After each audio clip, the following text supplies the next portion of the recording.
The GFE, in contrast, couldn't even be bothered to come up with the motto. If they did, it might be a hasty sketch of a cat snoozing in a patch of sunlight.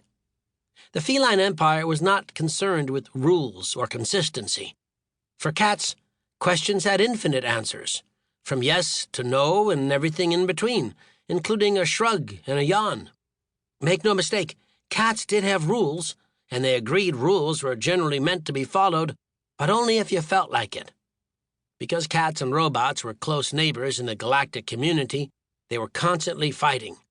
Cats often found themselves wandering into robot territory quite unintentionally, creating equally accidental havoc for the robots along the way. On the other hand, the robots, quite intentionally, were constantly trying and failing to invade and bring order to feline society. The very idea of such a disorganized neighbor as the Feline Empire made the robots overheat with frustration. Pounce shuddered when he thought about the robots' ultimate goal: to tame the cats. He paused and coughed up a tiny hairball at the notion. The Major composed himself and, his swaying belly in tow, loped inside the grand throne room.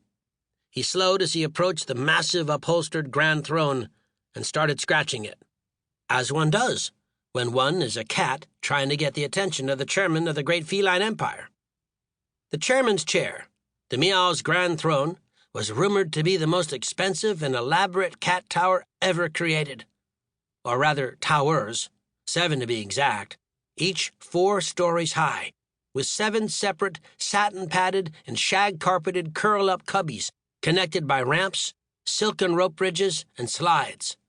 In other words, it was a throne worthy of the claws of the prime leader of the GFE, the ruddy Abyssinian short-hair known as Chairman Meow. The chairman had a sunburnt-looking orange splash across his nose, and a fine, dark M marking between his eyes and forehead, like most tabbies, but the finer hairs of his ears and whiskers had already turned white, and now even his undercoat was going snowy. The chairman was well into his 9th life. As he anxiously scratched at the base of the throne, Pounce arched his back with gusto, an important expression of respect for a naturally gustoless breed, and dug in.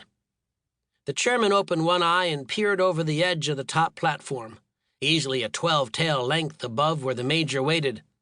"No," Chairman Meow blinked. "It's the dull, stuffy one." "Your Orangeness," Pounce nodded. "I have important news." "Important?" The enormous cat rolled slowly forward on his fluffy bed, yawning. "I seriously doubt it. Not unless you're here to tell me the accursed Binars have self-destructed, or the Canus escaped that doghouse of a prison planet. And the humans," he sighed, "well, I can't even imagine a world where those furless creatures are important." "Try," the Major said, clawing a telegram from the pocket of his hand-stitched vest. "Because the furless are why I'm here. It seems they've made an important discovery. We've received an urgent message from one of our agents on the furless planet, along the borders of robot territory. Remember, Earth?" "Not really." The chairman yawned as he thrust his massive, rippling stomach up and out, offering it up to the ceiling. "Well," Pounce continued patiently, "it appears one of the furless has created something quite dangerous, something that could give the robots a decided advantage in the war." Meow groaned. "Danger is boring. War is boring. Let's talk about something else." The Major grew frustrated. "Sir, this invention could provide robots with an infinite source of power. They would never have to recharge. If they got their graspers on this, they might even have the energy to reach the very heart of the Feline Empire." "Still bored," Meow purred. Pounce saw he would need to take a different approach to get Meow's attention. "This invention could also be a great benefit to you, Chairman." Meow stopped licking himself long enough to look at Pounce. "Me? Okay, I'm not bored." Pounce used his most dramatic voice.